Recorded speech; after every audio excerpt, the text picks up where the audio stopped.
हाँ तो dear students,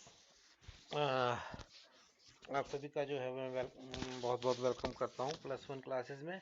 तो आप सभी को मैंने पहले बताया था जैसे कि हमने क्या करना है, हमने जो अच्छे से साइंस को स्टडी करना है, ठीक है।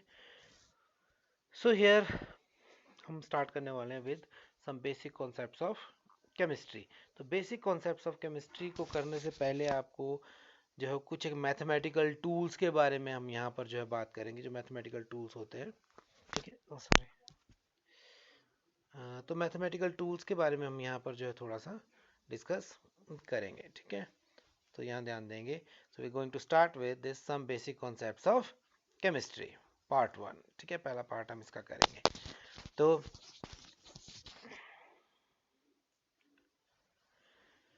जो केमिस्ट्री है उसमें हमने कैलकुलेशंस तो आपकी केमिस्ट्री में भी होनी है, फिजिक्स में भी होनी है, हर चीज़ में होनी है। तो उसके लिए एक चीज़ यूज़ करते हैं जिसको बोलते हैं साइंटिफिक नोटेशन। जैसे कि ये आपके पास 6 8, उसके बाद कितनी जीरो है 6, तो हम इसको कैसे लिखेंगे? We can write it as 68 into 10⁻⁴ yes 6, क्योंकि कितनी जीरो है 6 जीरो है, तो इसको हम इस तरह से लिख सकते हैं, ठीक है। उसी तरह से ये हमारे पास है, ये डेसिमल के बाद है, कितनी डिजिट्स हैं 6, कितनी 6 जीरो है, तो इसको हम लिखेंगे 72 इंटू 10⁻⁻, ठीक है। इसको ध्यान देंगे कितनी, 1 2 2 4 2 6 7 और एक डेसिमल, ध्यान देना है यहाँ पे। इसमें तो आपके ऊपर वाले में क्या था, सीधा हमने 68 इंटू 10⁻⁶ लिखा। इस वाले में हमने क्या करना है 72 इंटू, फिर हमें देखना है कि कितना प्लेस डेसिमल को राइट साइड को जो है ले जाया जाए, कि डेसिमल टू के डेसिमल बिल्कुल जो है वो बाहर निकल जाए राइट साइड को। तो देखो 1 2 3 4 5 6, 6 आपके पास जीरो आ गई, और 7 और 2 भी है, तो 6 और 2 कितना हो गया 8। तो हम लिखेंगे 10⁻⁻8। तो इनको हम बोलते हैं साइंटिफिक नोटेशंस, ठीक है। वैसे मल्टीप्लिकेशन में, डिवाइड करने में क्या क्या रूल्स लगते हैं ये मैं आपको आज बताऊंगा। आज का सिंपल लेक्चर है, केमिस्ट्री के बारे में हम इसके बाद लेक्चर पे आएंगे। जैसे ये हमारे पास जो यहाँ पर एग्जांपल आया, सपोज 5.6 इंटू 10⁻⁵ है, इंटू 6.9 इंटू 10⁻⁸ है, ठीक है। तो इसमें अगर हम देखें, हमें इसको क्या करना है, 5.6 इंटू 10⁻⁵ और इधर है 10⁻⁸। सो इन दिस केस ये थोड़ा सा इसमें ना इन्होंने गड़बड़ कर दिया। यहाँ पे हमारा बेस जो है वो सेम होना चाहिए था। तो ये 5.6 इंटू 5.6 करेंगे इंटू 10⁻⁵ प्लस 8, यानी कि मल्टीप्लिकेशन में क्या होगा, हमारे पास जो पावर्स हैं वो क्या हो जाएंगी, ऐड हो जाएंगी, ठीक है। पावर्स क्या होंगी, ऐड होंगी। ये थोड़ा ध्यान देना है। 5.6 इंटू 5.6, ऊपर यहाँ 6.9 नहीं है, इसकी जगह क्या है 5.6 ही है, ठीक है ना। तो हमने क्या किया, इन दोनों को मल्टीप्लाई कर देना है, और उसके बाद 10⁻⁵ जो पावर्स हैं 10⁻⁵ 10⁻⁸ है, तो 10⁻⁵ प्लस 8, ये आपको जनरली पता है, वैसे हम छोटी क्लासों में भी पढ़ते हैं कि अगर बेस सेम हो और जो पावर्स हैं वो डिफरेंट हो, तो पावर्स क्या हो जाती हैं, ऐड हो जाती हैं। उसी तरह से जब हम डिवाइड करेंगे, नीचे जब डिवाइड करेंगे तो क्या करेंगे, 10 10 को क्या कर देंगे, अब देखो 10⁻⁻3 है और नीचे क्या है 10⁻⁻4, तो 10⁻⁻4 को ऊपर ले जाएंगे तो वो क्या बन जाएगा 10⁻+4, क्या बन जाएगा 10⁻+4, ठीक है। तो इस तरह से करना है इसको एडिशन और सब्ट्रैक्शन में, ठीक है। जैसे हमने माइनस किया तो इसमें भी देखो, इसमें क्या करेंगे कॉमन ले लेंगे 10⁻⁻2 को। एडिशन और सब्ट्रैक्शन का रूल ध्यान देंगे, बहुत इजी है, इतना मुश्किल नहीं है, ठीक है ना। थोड़ा सा मैं आपको इसको बैक करके बताता हूँ। एडिशन और सब्ट्रैक्शन में क्या होगा, just a moment.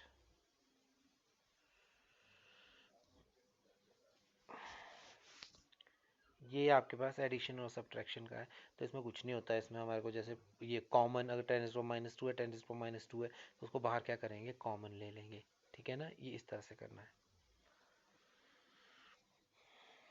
Significant figures ये आपने पहले भी पढ़ लिया है, ठीक है ना। सिग्निफिकेंट फिगर्स होता क्या है, पहले हम इसको समझते हैं।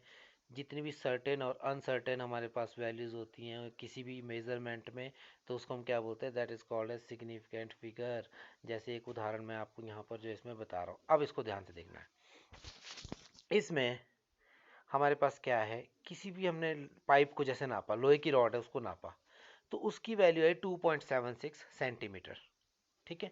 तो इसमें से अगर हम किसी भी फुटे से इसको नापें तो इसकी लेंथ जो है वो 2.7 तो आएगी ही आएगी, ठीक है। पर 2.7 के आगे 6 आए या 2.7 के आगे 5 भी आ सकता है, ठीक है।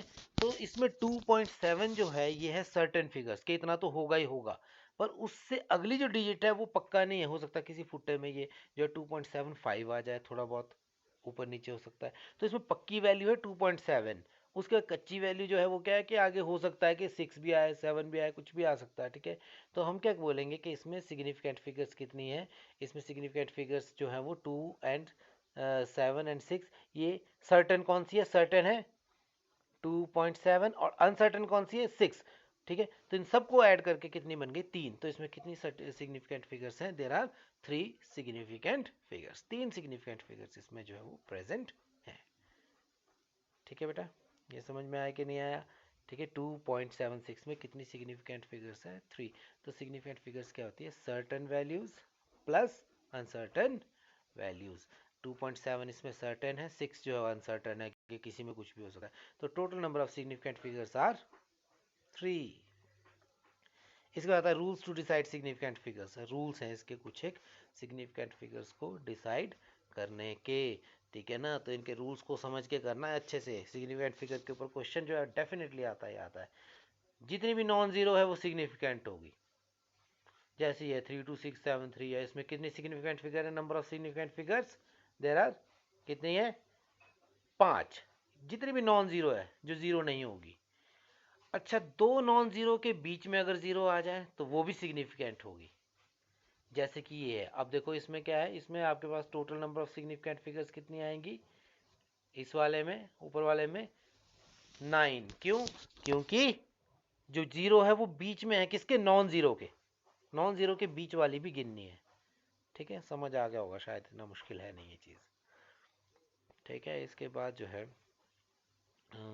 नीचे वाले में वही आ गया, ठीक है, number of significant figures non zero के बीच की ऐड कर देनी है।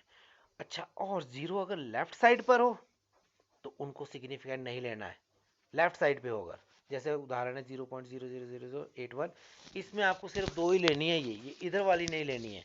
यानी कि जो नॉन जीरो है, अगर नॉन जीरो के लेफ्ट साइड पर जीरो होगी उसको काउंट नहीं करना है, राइट वाली काउंट होंगी, याद रखना है। राइट पे होगी तो वो गिनी जाएंगी, सॉरी राइट पे होगी तो वो इनसिग्निफिकेंट होगी, लेफ्ट और राइट पर। जैसे ये है, इसमें कितनी आएगी 5, 3 और 2 5, इधर वाली भी नहीं गिननी है आपने, ठीक है। इधर वाली जो है वो आप काउंट नहीं करोगे। फिर zero on the right side after decimal, पर अगर ये चीज़ें जो है वो डेसिमल के बाद हो तो उनको सिग्निफिकेंट लेना है, दशमलव के बाद होगी तो सिग्निफिकेंट लेना है, अदरवाइज सिग्निफिकेंट नहीं लेना है उसको, ठीक है। ये इस तरह से, जैसे इसमें हमारे पास कितनी सिग्निफिकेंट आई राइट साइड पर, यही तो दशमलव के बाद वाली लेनी है और दशमलव से पहले वाली नहीं लेनी है। अच्छा, पावर वाली जो होंगी वो आपके पास जो है वो उसको आपने गिनना ही नहीं है सिग्निफिकेंट में। जैसे ये इसमें सिर्फ 36, 3 और 6 दो डिजिट्स हैं जो सिग्निफिकेंट है, ठीक है। 10⁻18 ये इनसिग्निफिकेंट लेनी है आपने, ठीक है। ये उदाहरण है हमारे पास, इसमें थोड़े से क्वेश्चन है सिग्निफिकेंट फिगर्स। पहले वाले में जैसे है तो ये ऑल नॉन जीरो है तो सारी की सारी सिग्निफिकेंट, तो दो दो चार छः एक 7। उससे अगले वाले में जीरो जो है बीच में है तो वो ये सारी क्या होंगी सिग्निफिकेंट।